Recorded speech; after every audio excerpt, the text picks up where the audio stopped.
इस बार बजट कोई सबसे गौर से सुनेगा तो वो कौन होगा बताइए। आप कहेंगे आप सोने चांदी पे चर्चा कर रहे हैं तो आप किसी ट्रेडर को कहेंगे या आप किसी इन्वेस्टर को कहेंगे, नहीं। इस बार अगर बजट कोई सबसे गौर से सुनेगा तो यकीन मानिए वे निर्यातक होंगे, एक्सपोर्टर होंगे।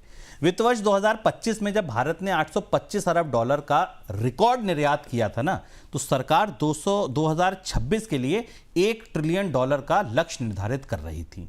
सारे निर्यातक खुश थे कि हाँ भाई 800 साढ़े 800 अरब डॉलर पहुंच गए, अब तो $1 ट्रिलियन हम निर्यात कर लेंगे।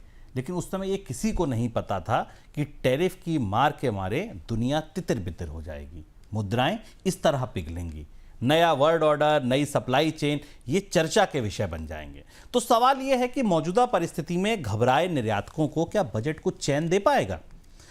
वे ही ये सवाल पूछ रहे हैं दरअसल बार बार बजट से कि क्या वाकई जो उनके मुनाफे पर चोट पहुंची है, उनके कारोबार पर जो धुंध दिख रही है, बजट वो साफ कर पाएगा?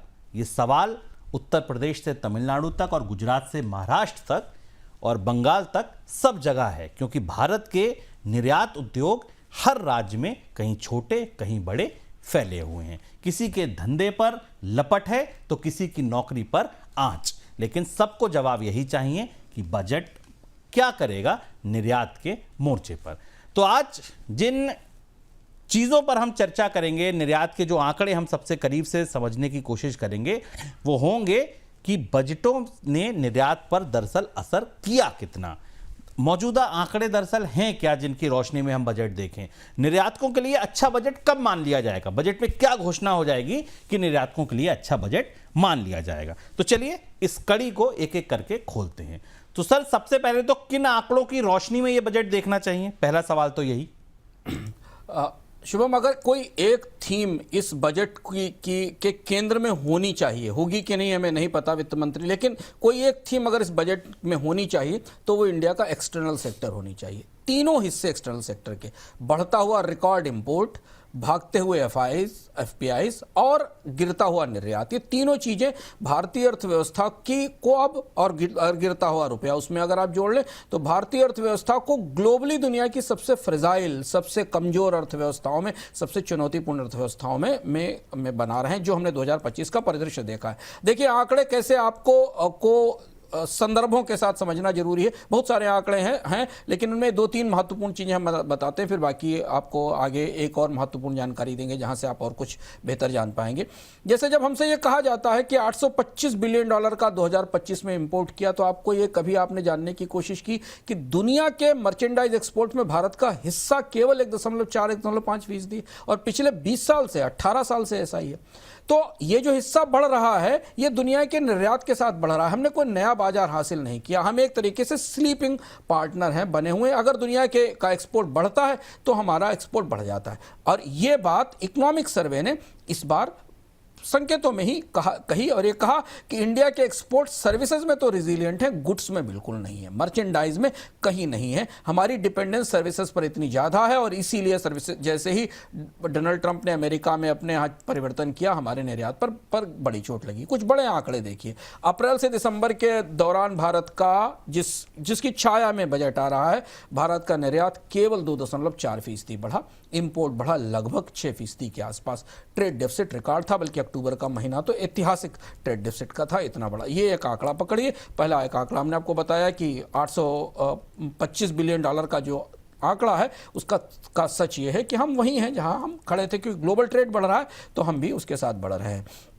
दूसरा ये कि लॉजिस्टिक्स की हाई इनपुट की कॉस्ट, भारत का बढ़ता इंपोर्ट, रिकॉर्ड इंपोर्ट जो अब इस स्थिति में पहुंच रहा है कि हम दुनिया के 5वें सबसे बड़े आयातक हैं और उसके बराबर हम निर्यात नहीं कर पा रहे हैं, ये एक सबसे बड़ा कंसर्न है। विदेशी मुद्रा भंडार को लेकर भी आने वाले दिनों में ये कंसर्न है। और इसके अलावा जो स्कीमें और जो योजनाएं पहले जारी की गई हैं उनके हमें सीमित असर बाजार हमें दिखाई दी हैं। तो निर्यात की दृष्टि से कंसर्न भी है, क्योंकि रोजगार भी इसके साथ जुड़े हुए हैं, देश के बहुत सारे निर्यात क्लस्टर में चुनौती है, प्लस इसके साथ बाजार ये समझने की कोशिश करेगा रोजगार पाने वाले कंपनियां समझने की कोशिश करेंगे कि क्या बजट भारत के एक्सटर्नल सेक्टर की निर्यात की समस्या को समझ भी पा रहा है, या फिर हम कुछ और बातें इस बजट में सुनेंगे। तो ये संदर्भ है, कुछ 2-3 प्रमुख आंकड़े जो मैंने आपको बताए, जिनकी रोशनी में ये बजट बनता दिखाई देगा।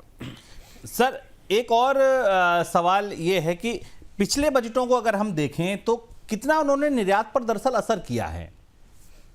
कई सारी चीजें अगर आप देखें बजट में इतनी सारी चीजें होती हैं कि चूंकि हम इस बार बजट को नए सिरे से आपको के सामने प्रस्तुत करने की कोशिश कर रहे हैं, तो हम आपको कुछ ऐसी चीजें बताते हैं जो शायद आपने बजट सुनते सुनते से आपके ध्यान से उतर गई हो, लेकिन बाजार ने उन पर रिएक्ट किया, किसी स्टॉक ने उस पर रिएक्ट किया। जो 4-5 बड़ी चीजें थी सरकार के निर्यात प्रोत्साहन की इससे पहले तक, जब तक कि टैरिफ का पूरा तूफान नहीं शुरू हुआ था, उसमें PLI स्कीम थी 2.9 लाख करोड़ रुपए की 20 सेक्टर्स के लिए। इलेक्ट्रॉनिक्स, फार्मा, इलेक्ट्रिकल मशीनरी को छोड़कर बाकी जगह PLI में कुछ ज्यादा नहीं मिला, पर इलेक्ट्रॉनिक्स में भारत की बड़ी निर्भरता आयात पर है। वैल्यू एडिशन केवल 10 से 12% का है, क्योंकि आयातित पुर्जे आते हैं। ये बड़ी चुनौती, ये निर्यात तो था लेकिन इसमें इंपोर्ट बड़ा था, क्योंकि भारत रिकॉर्ड इलेक्ट्रॉनिक इंपोर्टर भी हो गया। तो हिसाब किताब बराबर ही रहा, आपने आयात किया, उसे यहां असेंबल किया और लास्ट असेंबली लाइन के बाद उसे निर्यात कर दिया। दूसरा एक्सपोर्ट प्रमोशन मिशन था, करीब 25,000 करोड़ रुपए का। मल्टी ईयर का कॉर्पस था, इसमें MSMEs के लिए था। ये एक दो महत्वपूर्ण चीज थी। तीसरी एक स्कीम जो पिछले बजट में आई थी, जो जिसको RODTEP कहा गया था, जो कि SEZ और EOUs के रिवाइवल के लिए थी। इस पर भी करीब 18,000 करोड़ के आसपास का बजट था। इसमें जो पुराने बेनिफिट मिलते थे निर्यातकों को, AAA के SEZ के EOU के, वो दोबारा दिए गए थे। सीमित असर हुआ। अभी तक के जो आंकड़े हमारे पास हैं, अगर आप केवल 2.4% की एक्सपोर्ट ग्रोथ रेट देखें तो इससे लगता है कि इन्होंने कोई बड़ा असर नहीं किया निर्यात को बढ़ाने का। रोड टेप का जो 18,000 करोड़ का बजट था, इकोनॉमिक सर्वे ने उसे रेखांकित किया और ये कहा है कि अभी जो ट्रेड बॉडीज हैं भारत की, जो इसके साथ काम करती हैं, जो निर्यातकों के साथ, वो इसे पूरी तरह समझ नहीं पाई और इसे कायदे से लागू नहीं कर पाई। एक्सपोर्ट प्रमोशन मिशन जो सरकार ने लॉन्च किया था 25,000 करोड़ का, वो भी शुरू नहीं हो पाया, बिल्कुल शुरुआती स्थिति में है। तो इसलिए उसमें कुछ नई घोषणा आ सकती है। और जो स्ट्रक्चरल चुनौतियां हैं भारतीय निर्यातकों की, लागत की दृष्टि से, पूंजी की दृष्टि से, नए बाजारों की दृष्टि से, वो वही हैं। एक बात जो पिछले बजट में नहीं थी, इस बजट में हो सकती है निर्यातकों की दृष्टि से, जिस पर निगाहें हैं, वो कस्टम ड्यूटी के ढांचे में फेरबदल है, कुछ इन्वर्टेड ड्यूटी के स्ट्रक्चर को बदलाव का, और ये एक महत्वपूर्ण बदलाव इस बार के बजट में हो सकता है। एक और सवाल सर, कुछ एक बहुत अच्छे सवाल आए हैं, वो उन सवालों को भी मैं लूंगा, लेकिन उससे पहले एक सवाल ये कि सर, अच्छा बजट किसे मानेगा? निर्यातक कब ये मानेगा कि ये बजट अच्छा है, कुछ हो या ना हो? क्या ऐसा हो जिसमें ये कहा जाए कि हाँ यार, ये बजट अच्छा है निर्यात के मोर्चे पर? आइए, आप चूंकि निर्यातक, बहुत सारे निर्यातक इसको देख भी रहे होंगे, निर्यात करने वाले लोग, निर्यात को आपूर्ति करने वाले, और बहुत सारे निवेशक भी इसको देख रहे होंगे। तो आइए, जैसे कल हमने आपको बताया था कि स्टॉक मार्केट के लिए बेस्ट, वर्स्ट और मिड तरीके का बजट कैसा होता, हम आपको 3 सिनेरियो देते हैं। इन 3 सिनेरियो में निर्यात के लिहाज से अगर आप पूरे बजट को सिर्फ एक्सपोर्ट के नजरिए से स्कैन करें और सुनना चाहें तो बेस्ट केस बजट क्या हो सकता है, मॉडरेट केस का बजट क्या हो सकता है और वर्स्ट केस का बजट क्या हो सकता है। तीनों प्रावधान कैसे हो सकते हैं बजट में, इन्हें करीब से पकड़ने की कोशिश करिए ताकि आप बजट को सुनते रहें। अगर बजट में बहुत एग्रेसिव एक्सपोर्ट का पुश आता है, RODTEP का आवंटन और ज्यादा बढ़ाया जाता है। 18,000 करोड़ का आवंटन था, इससे और ज्यादा बढ़ाया जा सकता है। एक्सपोर्ट प्रमोशन मिशन में जो कमियां हैं, खामियां हैं, उनको रोककर कुछ नई और बड़ी घोषणाएं की जाती हैं। PLI को आगे बढ़ाया जा सकता है। बड़ी दुविधा है, PLI 3-4 सेक्टर में चला, इसके बाद भी सरकार अगर PLI के लिए नया बजट डालती है और नए क्षेत्रों को इसमें लेके आती है। और इनपुट पर फिर ध्यान दीजिएगा, रेखांकित कर रहे हैं, इनपुट पर टैरिफ को नॉर्मलाइज किया जाता है, यानी कि वहां सरकार को राजस्व का नुकसान उठाना पड़ेगा अगर इनपुट पर टैरिफ कम किए जाते हैं। तो ये बजट बेस्ट केस बजट होगा एक्सपोर्ट के लिए। इसका मतलब है कि इससे सीधा क्लियर अपसाइड आपको दिखाई देगा। जो करंट ट्रेजेक्ट्री है एक्सपोर्ट की, उसमें बढ़त होती दिखाई देगी। मैन्युफैक्चरिंग, एक्सपोर्ट्स और जॉब्स के लिए इसे पॉजिटिव माना जाएगा। लॉजिस्टिक्स, स्टॉक्स को लेकर आप यहां बुलिश हो सकते हैं अगर ये इस तरीके का बजट आता है। ये हुआ बेस्ट केस बजट। इसके बाद हम आते हैं मॉडरेट केस बजट में। सरकार फिस्कल डिसिप्लिन को लेकर परेशान रहेगी। राजकोषीय घाटा कैसे नियंत्रित किया जाए, GST का रेवेन्यू घट रहा है, टैक्स नहीं है, मॉडेस्ट थोड़ा बहुत बढ़ोतरी RODTEP के जिक्र कर दिया गया, EPM को वैसा ही रखा गया, थोड़ी बहुत कॉस्मेटिक चेंजेस किए गए, पीएलआई में कोई बड़ा एक्सपेंशन नहीं किया गया, इंपोर्ट ड्यूटी में बड़ा स्ट्रक्चरल चेंज नहीं किया गया, मतलब इनपुट पर कॉस्ट कम करने के लिए इंपोर्ट ड्यूटी नहीं घटाई गई बल्कि थोड़े बहुत फिक्सेस किए गए। मॉडरेट ग्रोथ है, बड़ी ग्रोथ एक्सपोर्ट में उम्मीद छोड़ जाइए, अगले साल भी 3 ही 4% के आसपास की एक्सपोर्ट ग्रोथ होगी भारत की, इससे ज़्यादा होने की संभावना नहीं है। सेलेक्टिव स्टॉक्स सेक्टर के जिन पर हम आगे बात करेंगे उनमें हमको थोड़ी सी प्रतिक्रिया दिखाई देती, और वर्स्ट केस में बिजनेस एज यूजुअल, निर्यात की चुनौतियों को टैरिफ के सर पे मढ़ दिया जाए कि टैरिफ है, हम बाजार में कैसे बेच सकते हैं, हमारे लिए तमाम तरीके की चुनौतियां हैं। कोई सीरियस लॉजिस्टिक्स या इनपुट को लेकर कॉस्ट फिक्स करने की, लागत कम करने की बड़ी कोशिश अगर बजट में नहीं दिखाई दे तो फिर ये मर्चेंडाइज एक्सपोर्ट यहीं इसी लेवल पर स्टक रहेगा। ये हमारे हिसाब से लास्ट केस सिनेरियो है।